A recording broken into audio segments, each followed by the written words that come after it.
Can I think of anyone who'd have wanted to kill Dad? I mean... guilty! Oh, I mean... just of wanting to, not of actually doing it. I used to fantasize about it, sure, but, you know, who doesn't want to stab their dad in the heart again and again and again and scream, "I'm making room in there for me"? You know? Keith Flapp would have been nothing without me. I'd be nothing without you either. You're nothing either way, Susan. Did I have a motive? No, darling. I had several motives. A flock of motives, a murder of motives. I mean, look at this. I wasn't even cross-stitching. I was just stabbing a picture of his face with a needle. Keith stole everything from me. My routines, my career, my future, my hopes, my dreams, my shoes. Sorry, your shoes? Oh, yeah. And not just one pair either. Every shoe I owned. And then he'd wear them on stage. And everyone would compliment him on my shoes. My shoes! But no one believed Dickie. Oh, no. I adored Keith. I didn't want to kill him. Wait, sorry, can we do that again? So I put a weird emphasis on the want. For no reason. Okay, I adored Keith. I didn't want to kill him. Now see, I keep hearing myself, and it sounds like... Keith's death has been very good for me. Professionally, personally, financially. Sorry, what was your question again? Can you think of anyone who might have had a motive for killing him? Oh, no.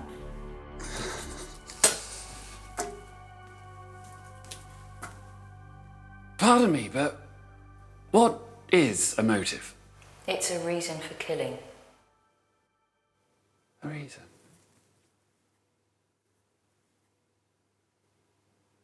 Why would you need one?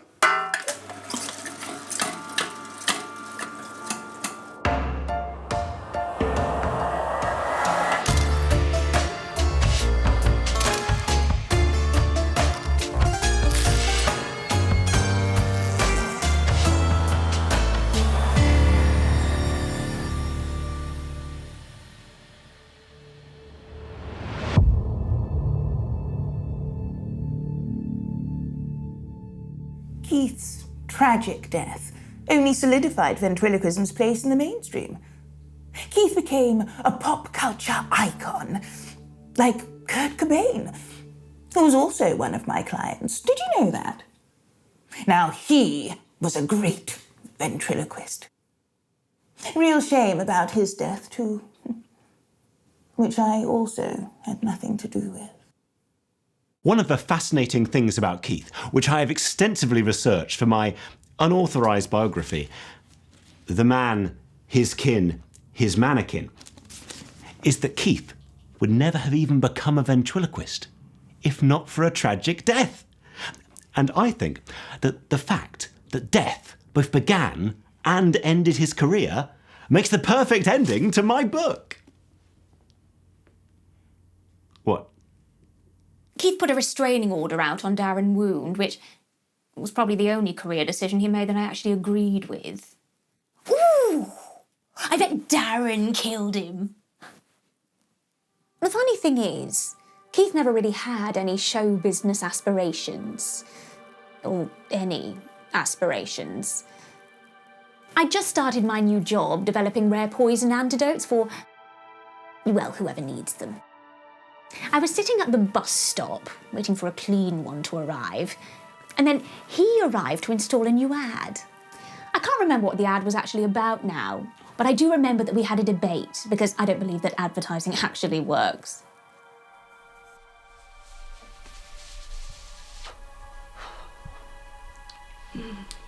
He was quite charming back then. No, he wasn't. Not to me. The only person I ever saw him be nice to was my twin brother, Henry.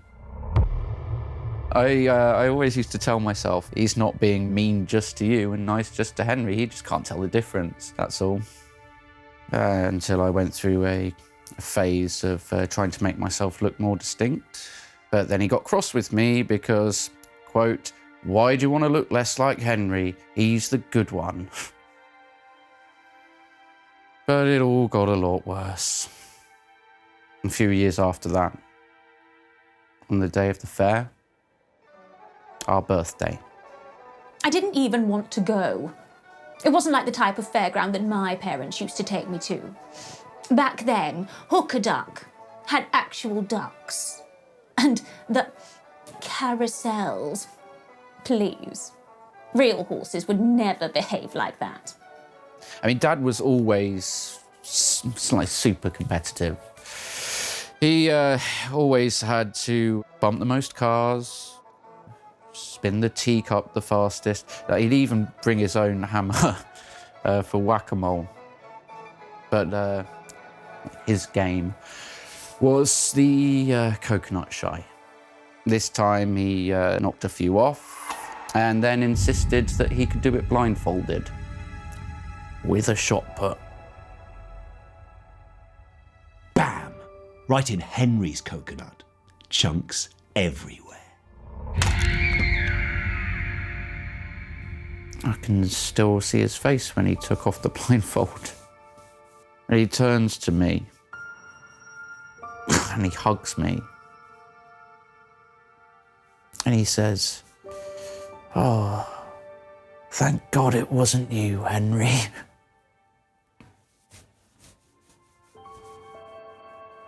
I pretended to be Henry for about a week before he realised. Wow, that was a good week. But something more important than killing his son happened that day. The prize he won from the coconut shy was... Me? I were hanging on the wall with all the rest of the prizes. There were a taxidermied goat, a World War II rifle. I think there was some loose frog spawn, a Tesla coil, several live cats with their tails tied together like a rat king, and a sandwich bag of human cum. It was quite an odd coconut shy. I saw the whole thing. That kid's head cracked like a smile. But instead of teeth, well, there were teeth in there. Now they're all stuck in his brain. Oh, poor Henry. Must have been so hard for you to witness. Yeah, it was. The sandwich bag was all flapping in my face. It was very distracting. Anyway, the carney handed me to Keith, and he said, "You missed the coconut, but I feel bad. So, enjoy." It's weird to think I played such a big role in ventriloquism mystery. But that's why my coconut shy was successful. Prizes people would actually want and need. No tat. Rennie Garrison. Yeah? What? Sorry to interrupt whatever this is, but you're under arrest for the murder of Detective Richard Brent. What? You don't have to say anything, but Oh, you wait, do say... sorry, hold on. You think this guy killed Brent? Why? Well, the evidence is clear. If you're as skilled in the art of deduction as my partner over here. The poison that killed Brent was found in his coconut water. Where does coconut water come from? Coconuts. Where do coconuts come from? Coconut shies. Turns out Richard was a dab hand at your coconut shy, wasn't he? Winning prizes faster than you could replace them. I bet it drove you mad. Mad enough to murder. The evidence? Glad you asked. We found several sandwich bags full of human cum at Richard Brent's place. Same prize you can win at your shy. Glad you answered. I feel like Brent's death might have more to do with him investigating the murder of Keith Flapp. Okay. Why would investigating a murder get you murdered?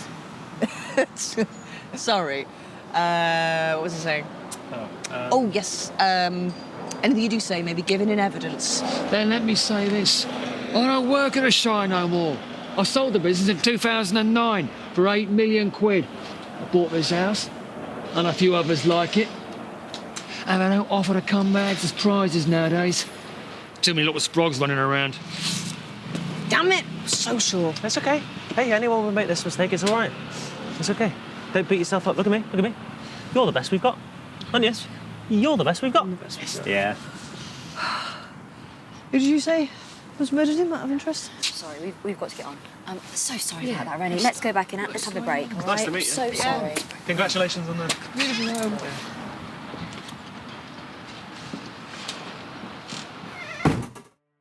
After Henry died, things got rather intense with the dummy. He christened the doll Henry Dead's Son. I mean, literally christened it. Booked a church and everything. Mortifying. I'm still a practicing Christian. I believe in God. I prayed someone would kill Keith, and voila. Voila. It's pronounced voila.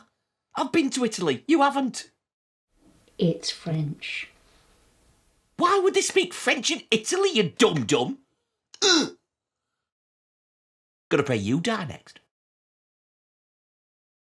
Yes, Keith was traumatised. But every great artist needs trauma to do their best work. Ringo Starr needed to break up the Beatles so he could narrate Thomas the Tank Engine. David Beckham needed his football career to fail before he could release his cologne. And the trauma of Keith's death allowed me to do my best work managing his career. I'd find him in the park with a bottle of Tesco value single malt in one hand and the dummy in the other, acting out conversations with our son. And then he started drawing a crowd. I can't break patient-client confidentiality, but puppetry can be very helpful in navigating trauma. Unless you do it the way Keith did, which is to make your dummy son constantly berate you for killing him. Good luck trying to teach me how to ride a bike now, Dad. I thought you couldn't break patient-client confidentiality. Keith wasn't my patient. He was a 38-year-old man in the early 90s. You think he went to therapy? I just used to go and watch him in the park. So, to get him off the streets, I suggested that he go perform at a local ventriloquism club. A decision I regretted for the rest of his life. Before Keith, ventriloquism was like punk. People had really lost interest by the 90s. But then he turned up at these clubs with this avant-garde performance and it just blew up. And remember, this was pre-9/11. Blowing up was a good thing back then. Avant-garde. It was bollocks. Come on. You had proper vents like me who had been gigging for years. Then this boozed up loony wanders in and starts giving a puppet the talk about the birds and the bees. And the audience laps it up, idiots. I mean, he wasn't even throwing his voice.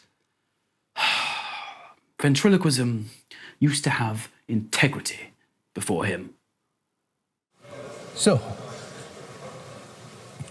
when Mummy and Daddy love each other very much.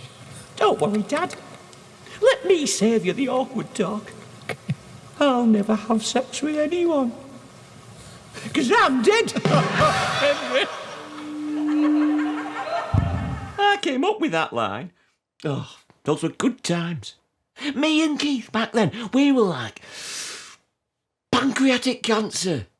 Totally unstoppable. One night, I invited a talent agent to Guys and Dolls to come watch my act. I needed someone who would truly recognise my craft, my expertise, my taste in comedy hats. Keith wasn't even performing that night. He was just sat in the bar. I thought it would be fine, but... I went to order a cocktail, and there was Keith, crying. You look great. While smothering a dummy in shaving cream and teaching it how to shave. Is it hurting? No. It was the funniest thing I'd ever seen in my entire life. I signed the guy on the spot. He stole my shot at the big time. I never forgave him for that. I had to fall back on my masters in international human rights just to make ends meet. Getting people off the death penalty, released from Guantanamo. You know, I swore I'd never get a day job. Now look at me. A failure. You won the Nobel Peace Prize. Yeah, rub it in, I get it. It's not exactly the golden puppet, which Keith won 7 years in a row. With my jokes, my routines that he straight up nicked. He made a fortune off living out my dreams.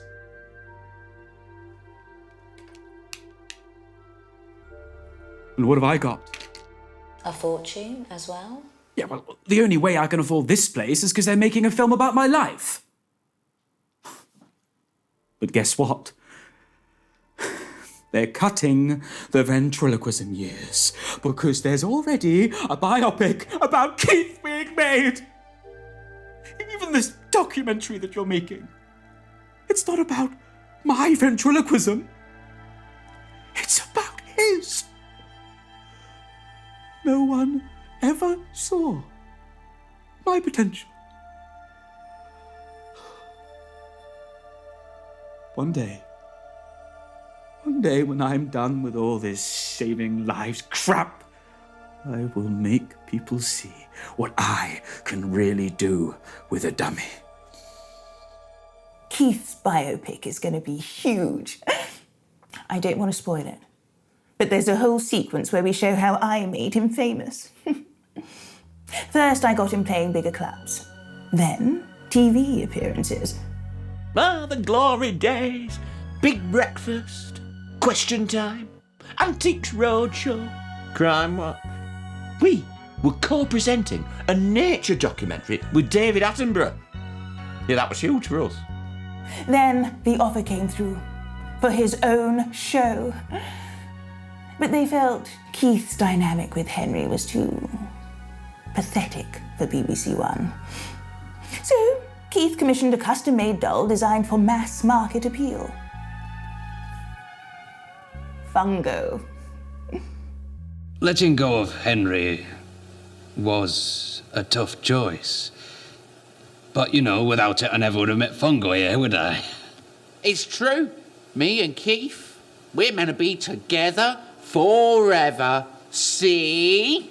Till death do us part, right, Keith? I won't let him go till then. Literally, I'm clenching really hard right now. Oh! Fungo, you're crushing me hand!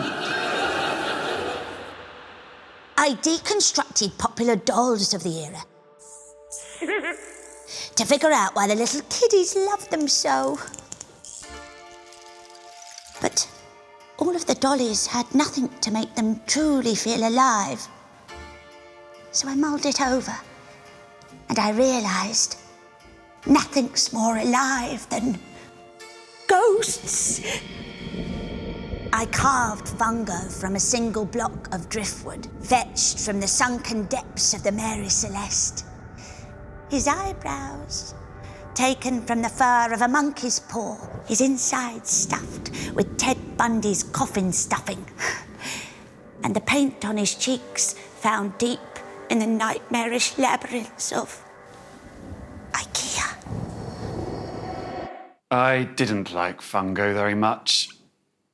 It always seemed like the dummy was draining Keith somehow. And I wish Annie hadn't introduced him to our little rendezvous. But she really had a thing about that doll.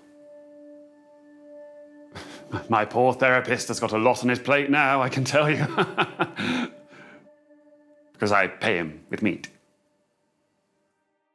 I was very proud of Fungo when I saw him on television and when he would come to visit me in my dreams. Haven't seen him in real life since whenever he went missing.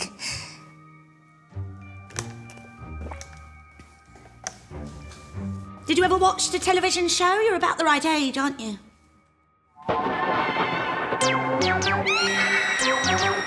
From an ancient tomb instead of a mummy, an explorer found a ventriloquist dummy, and they fused together where the demons curse. Now they drive around in a magic hearse, solving crimes.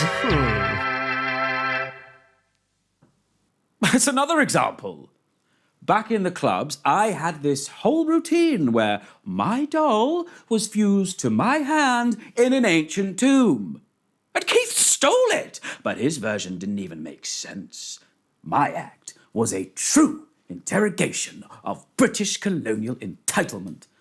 Fungostein didn't even reference the writings of Franz Fanon, and it only alluded to the dialectical nature of the colonizer-colonized relationship in passing. All Keith did was put fart jokes in. There were some of us in the fan club who felt that Keith's new material didn't have the raw emotional depth of his pre-Fungo work, but I still loved it. Fungostein, yuck. If I had saliva, I would spit. I'll do it, Henry. Oh, Susan, that's disgusting. In my house. Clean that up right now. But yes, Henry, sorry. Could you... No, well, I'd rather not. Okay, fine, sure.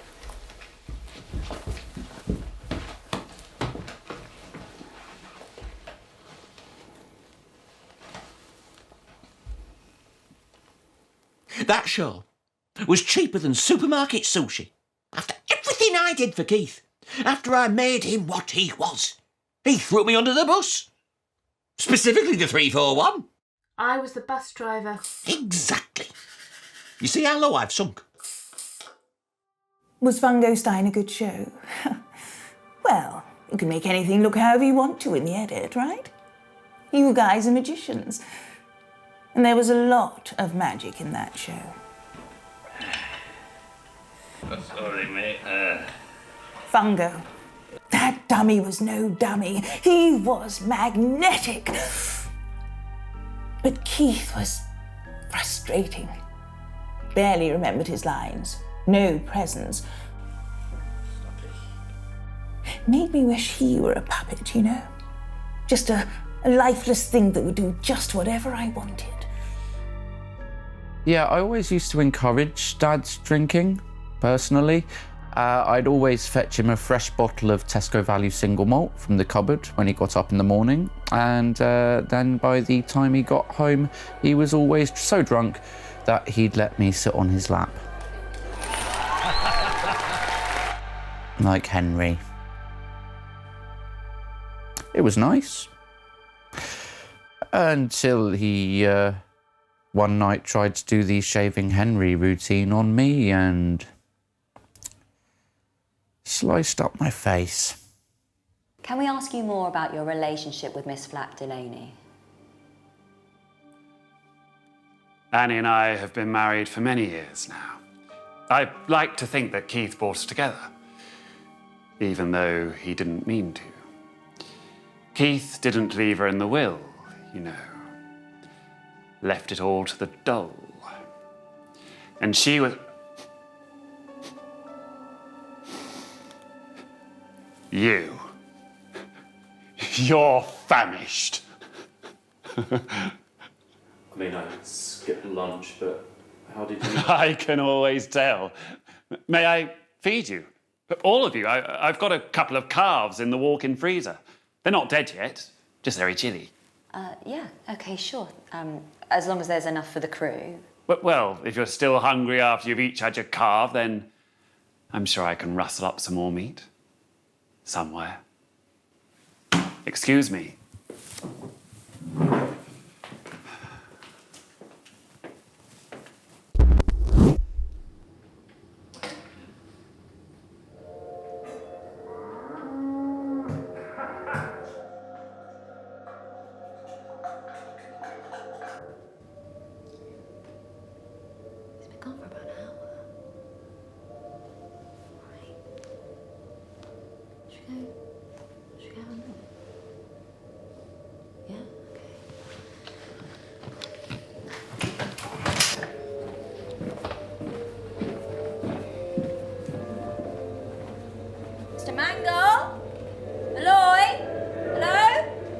everything all right?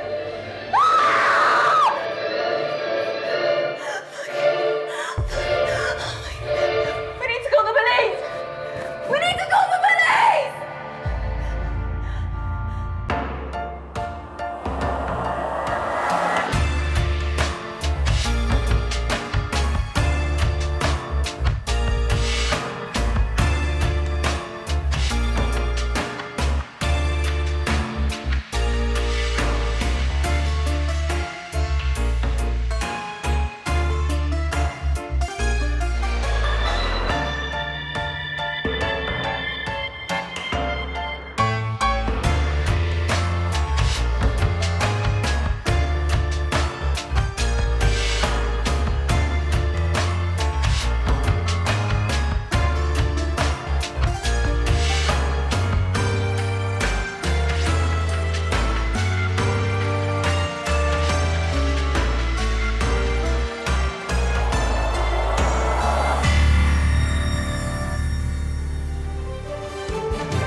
Human rights lawyer Richard Cassio has today been named the winner of the Nobel Peace Prize for his campaigning against the abuses and torture perpetrated by the US government in Guantanamo Bay.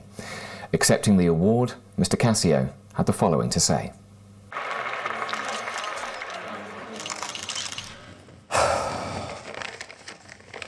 Waste of fucking time.